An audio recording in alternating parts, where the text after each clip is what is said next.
पिपरा के छाँव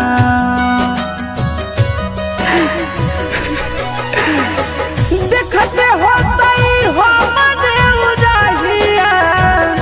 बैठी के पिपरा के छाँव रुक रुक रुक अरे टरेनिया रुक रुक रुक रे टरेनिया ले ले चल जनुआ के गाँव रुक रुक रुक रे टरेनिया ले ले चल जनुआ के गाँव रुक रुक रुक रे टरेनिया।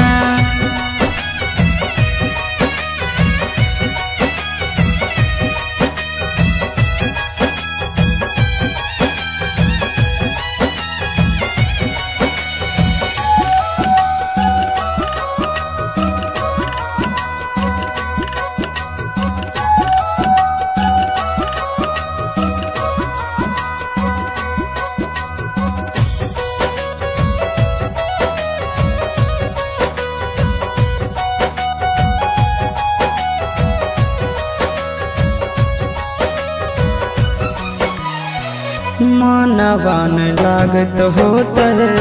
पिया के आंगनवा रतिया में देखी देखी रोबत होते चनवा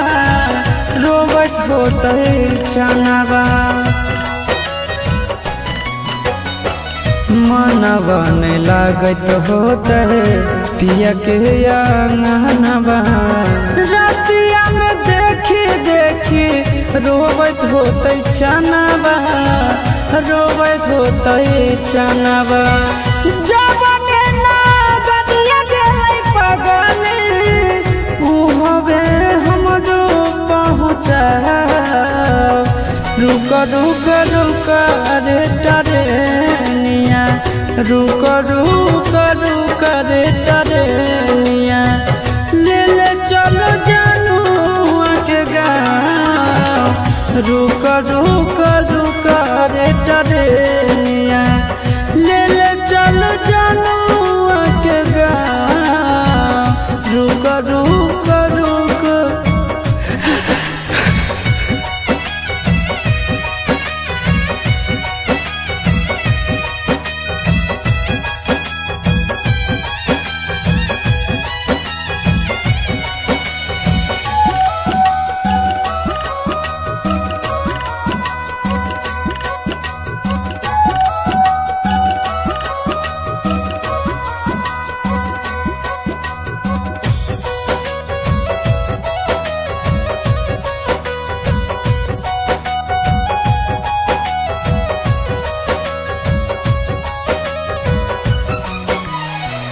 फोनवो नहीं कैला कहीं नहीं भेजले कई खबरिया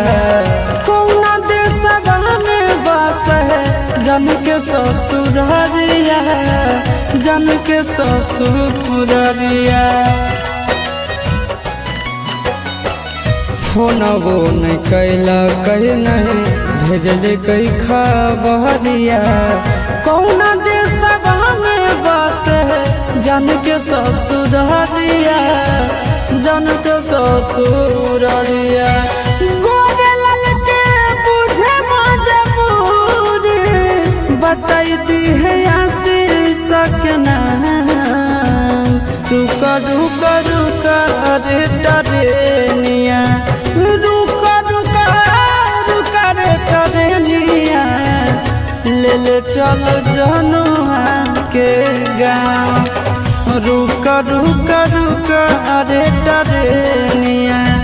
ले ले चल जनुआ के गाँव रुक रुक रुक।